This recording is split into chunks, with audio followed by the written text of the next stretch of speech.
자, 구독자 여러분 안녕하십니까. 오늘 김재경 소장님 모시고 부동산 투자 원칙 신간에 대해서 에피소드 관련 이야기 나눠보도록 하겠습니다. 소장님 안녕하세요. 네, 반갑습니다. 일단 신간 출간하신 거 축하드립니다. 감사합니다. 네, 바로 이 책이죠. 제가 알기로 이거 첫 번째 책이시죠? 예. 아, 정말 저도 마찬가지지만 이 첫 번째 책은 엄청 애틋함이 있어요. 아마 그러셨을 것 같은데 또 언제 이렇게 책을 쓰셨어요? 굉장히 제가 바쁜 걸로 알고 있는데. 사실 네. 진짜 밤낮 없이 엄청나게 고생하면서 썼습니다. 뭐 강연 그런 것도 많이 하시고 또 본인 사업도 하시고 특히 지금 박사과정 맞아요. 마무리 단계잖아요 지금. 이게 또 얘기를 하시니까 나오자면 원래 올해 목표는 네네. 박사를 마무리하는 게 목표였습니다. 2024년 목표. 네. 네. 그래서 제가 뭐 제네시스 박님이랑은 종종 얘기했었지만 제가 원래 이제 박사과정 지금 이제 쭉 하면서 이제 작년에 학술지도 다 마무리하고 올해 상반기에는 프로포절 끝내놓고 이제 하반기에 이제 박사 논문 쫙 준비해 나가면서 하려고 했었는데 2024년도 10월달 첫째 주가 박사 논문 청구 심사 마지막 주간이에요. 제가 교수님 찾아뵈서 교수님 할 수 있습니다 라고 했더니 교수님이 이거 좀 부족한 것 같다. 저 그래도 할 수 있어요 라고 했더니 근데 결국은 조금 더 보완해서 확실하게 하는 걸로 그래도 박사니까 그래서 역시 박사는 쉽게 주지 않을 거라고 생각을 했었지만 그래도 뭐 어떻습니까? 또 제가 부족한 탓이겠죠. 그래서 박사가 내년으로 밀리는 게 확정된 순간 딱 제가 올해로 전업 10년 차예요. 2014년도부터 해서 지금 2024년도가 넘어가기 전에 제 책 출간 계약, 집필 계약을 한 것도 4년 훨씬 넘었고 5년이 돼가던 차였는데 출판사 대단하네. 어디야? RHK 코리아인데 이게 전화 올 때마다 소장님 올해는 쓰시죠? 올해는 쓰시죠? 전화할 때마다 이게 맨날 빚쟁이의 심정이 이런 건가? 라고 하면서 전화 올 때마다 무서운 거예요. 받기가 막 이랬지만 그때마다 왜냐면 그러니까 이 일을 하면서도 책을 쓴다라는 게 어려운 건데 학위랑 병행하니까 더더욱 시간이 없더라고요. 특히 일반 대학원 다니니까 낮에 이틀은 학교 가고 뭐 발표도 하고 과제도 하고 또 뭐 이제 시험도 치고 또 다른 방송도 하고 투미TV도 계속적으로 하고 강연하고 또 업무는 업무대로 하고 이래버리니까 사실 학기 도중에는 도저히 뭘 할 수가 없더라고요. 그러다가 그래도 지금 프로포절까지 다 끝나고 이제 수업을 안 들으니까 지금 그 논문 준비하고 있었다가 박사가 이제 내년으로 확정된 순간 책을 마무리해야겠다라고 하면서 10월 초에 딱 전화를 걸었습니다. 저 이번에 책 출간하는 걸로 올해 끝내고 오시지 않으니까 거기서도 드디어 책이 나오는 거예요. 이럴 때 놓치면 또 안 되겠다 해서 그냥 원래 연말에 나와야 책이 좀 잘 팔린대요. 사실 이렇게 될 줄 몰랐었지만 시국이.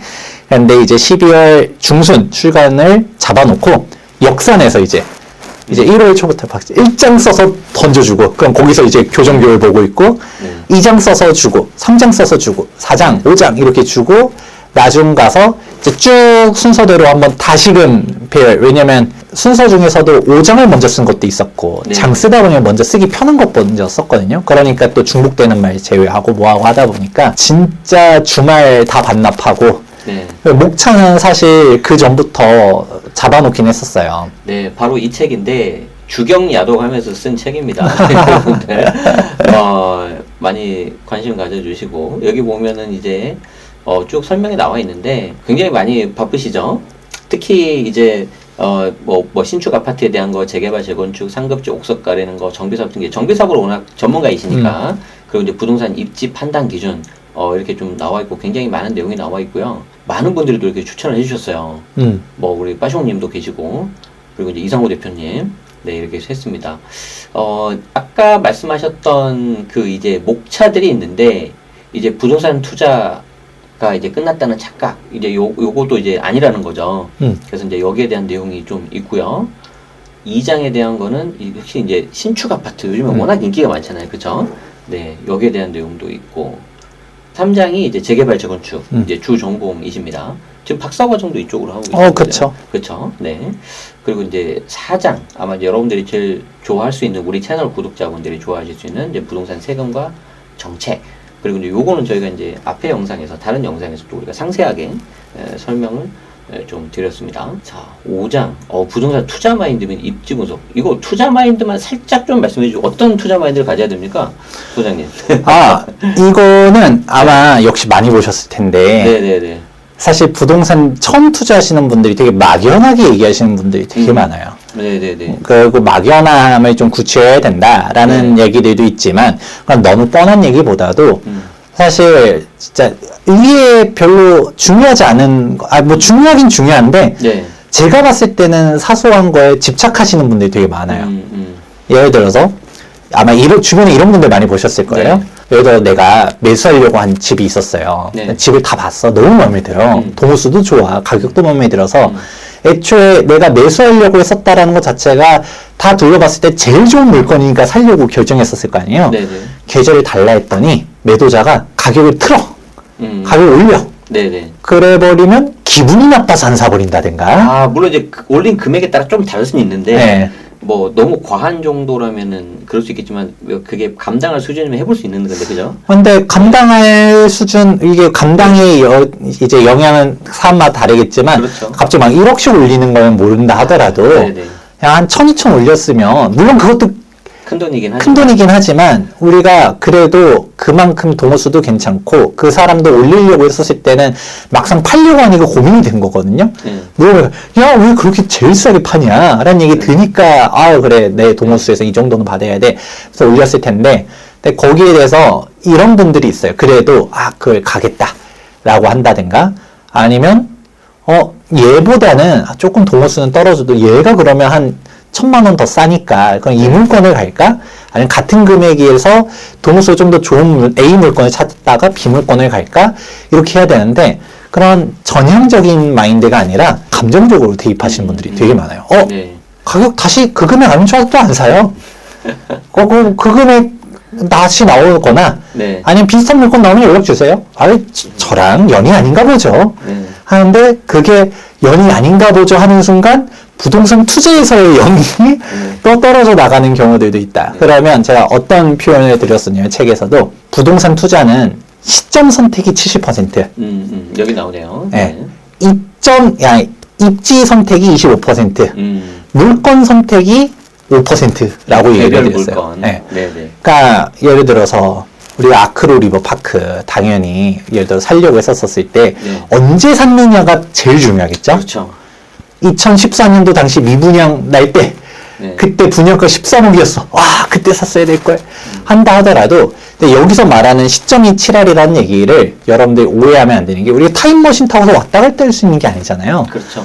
그러면 항상 그 시점에 내가 기회다라고 생각하면 지금 현재 선택을 해야 되고 그러면 시점을 제외하게 되면 어떻게 될까요? 입지가 더 중요하다는 거죠. 그러니까 지나고 보니까 똑같은 시점에 샀어도 어디가 더 올라가고 덜 올라가고 오히려 어떤 데는 떨어지고 이런 건 있을 수 있으니까 입지를 보는 게 되게 중요한 거지. 그럼 내가 반포에 신축을 가기로 결정을 했어요. 그러면 아크로 리오파크냐 레미안 원베일리냐 레미안 원펜타스냐 뭐 차이는 있을 수 있겠죠. 연차도 조금씩 다를 거고 그리고 뭐 역과의 거리라든지 상징성이라든지 다 다르겠지만 근데 그게 내가 예를 들어 반포 신축으로 카테고리 묶여서 가는 게 물론 더 크지.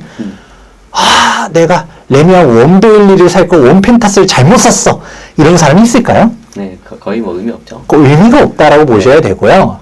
그리고 원베일리 내에서도 내가 사는 게 중요한 거지.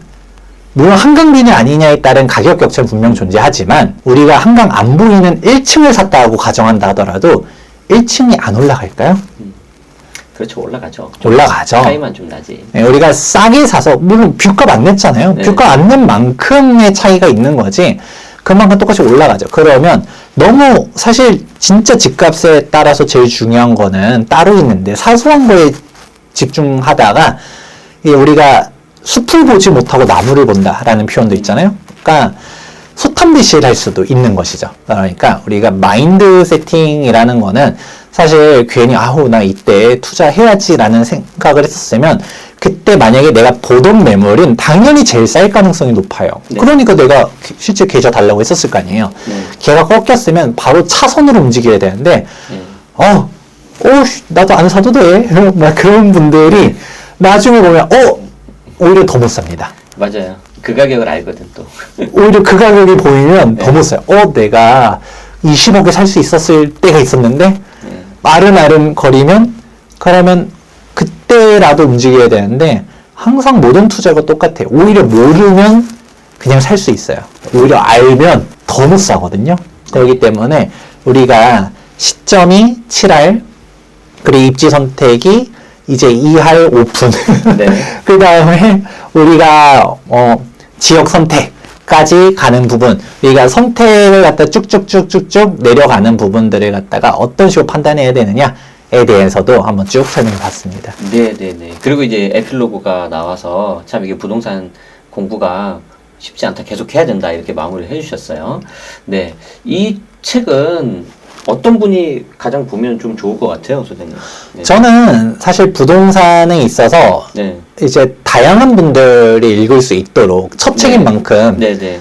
많이 담아보았거든요. 네. 그래서 굉장히 두껍습니다. 네, 책도 원래는 더 제가 원고를 많이 줬는데 막 네. 쳐내는 거예요. 아니 이거 네. 쳐내면 어떡해요? 라고 하니까 소장님 이거 사족이 너무 길어요. 진짜 사족도 있겠지만 근데 제가 하고 싶은 얘기를 막 많이 담았는데도 일단은 분량이 그래도 많아요 라고 했어요.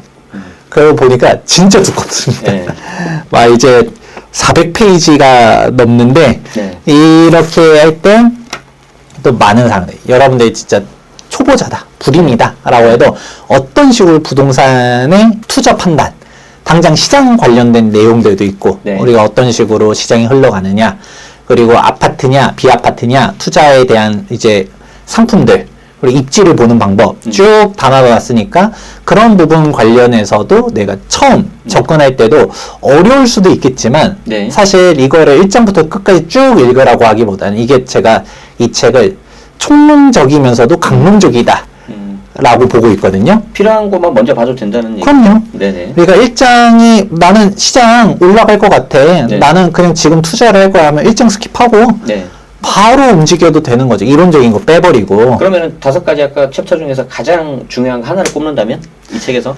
사실 이번 시장에서 제일 중요해지는 거는 아무래도 사장이라고 볼 수 있겠죠. 사장, 아까 정책. 아무래도 이제 정책적인 부분들이 요즘 정말 강해지고 있다 보니까 네네네. 저희 앞 1부에서도 얘기했던 것처럼 사실 부동산 가격이 우리가 정치 얘기를 하는 게 아닙니다. 정책을 놓고 보았었을 때 부동산이 정치와 정책에서 벗어날 수가 없는 그렇죠. 상황이긴 해요. 없죠. 어쩔 네. 수가 없이. 그러니까 이런 상황들이 또다시 부동산 시장 흐름이랑도 연결되기 때문에 어떤 식으로 접근해야 되는지가 좀 중요하다 보고 있고요. 그리고 초보자분들이 가장 쉽게 읽히기 좋은 거는 아무래도 5장. 5장. 네. 이거는 오히려 부동산 투자 많이 하신 분들은 네, 아유 뭐 쉬운 거 아니야 라고 생각할 수도 있겠지만 마인드 잡기가 쉽지 않아요. 네. 그리고 저도 그동안 10년 동안 보면서 그리고 제가 전업이 10년이란 거지 저희 부모님 때부터 보면 네. 90년도 때부터 이제 저희 부모님 부동산 투자를 쭉 해왔다 보니까 네. 그냥 경험치를 갖다가 쭉 녹여가지고 네. 여러분들이 어떤 식으로 우리가 선택지 항상 여기 좋아요라고 물어보면 할 말이 별로 없어요. 나쁘지 않으면 좋은 거거든요. 네. 그렇게 물어보는 게 아니라 항상 우리는 부동산 입지를 볼 때 A와 B 중에서 어디가 더 좋아요? 라는 거는 존재할 수 있거든요. 네네. 그러니까 우리가 어떤 입지를 가느냐라는 부분도 입지의 정답은 없지만 김재영 소장이 바라보는 입지 방법 쭉 써드렸고요. 그리고 근본적으로 나는 시장이 흔들릴 것 같아. 이 시국에 부동산 투자하는 게 맞아? 라고 하시는 분들은 1장을 보시는 게 되게 네. 중요합니다. 네네. 1장이 결국은 부동산 가격이 어떻게 되느냐. 사실 인구 감소 관련해서도 많이 얘기 나오잖아요. 인구 감소하면 수요가 감소되고 집값이 빠진다라는 네. 대전제를 제가 부정할 생각 없거든요. 근데 당장 일본만 놓고 본다 하더라도 지방이 이제 무너지는 거고 네. 도쿄 23구 여기서도 신축 맨션 통계는 오히려 버블 경직 이전 돌파해버렸거든요. 어마어마합니다. 이런 상황들을 갖다가 여러분들도 좀 현실적으로 봐야 된다. 이런 식으로 얘기해드렸고 그리고 아무래도 제가 첫 책을 냈다니까 다들 많이 얘기한 게 재개발 재건축 책인 줄 아시는 분들이 많아요. 네. 근데 저는 오히려 재개발 재건축 전문가지만 재개발 재건축에 대한 첫 책을 내고 싶지 않았어요. 왜냐면 부동산이라는 큰 틀 안에 재개발 재건축이 있는 건데, 근데 재개발 재건축 좋아요 라고 하면 우리 항상 얘기하는 것처럼 뭐 아파트 좋아요? 토지 좋아요? 상가 좋아요? 중에 하나로 보여줄 수 있다고 저는 봤거든요. 그래서 일단은 시장의 큰 틀을 보고 접근해야 된다라는 얘기를 먼저 해드린 거지. 왜냐면 아파트 가격이 다 흔들리는데 재개발 재건축이라고 해서 뭐 얘가 올라갈 수 있을까요? 오히려 역시 정도가 아니라 더 먼저 많이 떨어져요. 정비사업이라는 거는 결국 신축 아파트가 되는 게 목표이기 때문에 부동산 시장을 보는 눈이 먼저 첫 번째다라고 해서 써드렸지만, 그래도 정비사업 전문가인데 재개발 재건축 얘기 안 할 수 없잖아요. 네. 그래서 재개발 재건축 얘기한 게 바로 3장입니다. 네. 그래서 여러분들이 이제 3장까지 보게 되면 재개발 재건축이 지금 어떤 식으로 흘러가느냐.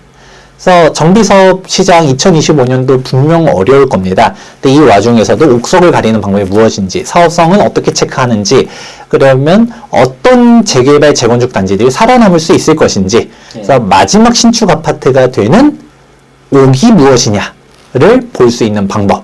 여러분들이 꼭 재개발 재건축 투자를 하지 않는다 하더라도 이 책을 통해서 재개발 투자하는 사람은 어떤 식으로 투자하는구나, 재건축 투자하는 사람들은 어떤 식으로 투자하는구나, 이 정도 부분만 안다 하더라도 여러분들이 부동산 투자자들끼리 모였었을 때 얘기할 때 한마디로 더 할 수 있을 만한 인사이트를 알려드리고자 담아보았습니다. 네.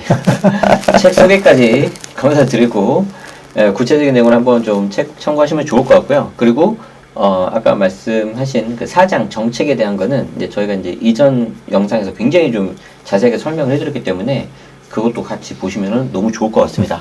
네. 오늘 소장님 이렇게 나와주셔서 감사하고, 또 이게 저희 마무리 멘트 하나 좀 부탁드리겠습니다. 네. 제네시스 박 채널 이렇게 나와서 영광으로 생각하고 있습니다. 네. 역시 이제 세금의 원탑 채널 아니겠습니까? 이제 그렇게 이제 채널 나와가지고서 여러분들과 또 함께해서 정말 영광으로 생각하고 있고요. 여기 또 책 제목 자체가 우리 결국 부동산 투자 원칙이 아니라 뭐죠? 시장을 이기는 부동산 투자 원칙이잖아요. 항상 부동산 투자는 끝났다라고 얘기를 한다 하더라도 우리 금융위기 때도 이제 그때 당시 지방은 또 많이 올라갔었거든요. 항상 부동산이 어렵다 하더라도 그 와중에서도 기회는 있다라고 봅니다. 네. 그리고 제일 중요한 거는 이제는 부동산 가격이 올라간다 떨어진다라고 말하면 틀려요. 어디는 올라가고 어디는 떨어지고, 요즘 가면 갈수록 시장이 다 파편화되고 있고 이제 지역적으로 다 이제 개별성이 강해지고 있다 보니까 여러분들이 이런 혼란스러운 상황, 그냥 누군가가 말한 발언이 틀린 게 아니에요.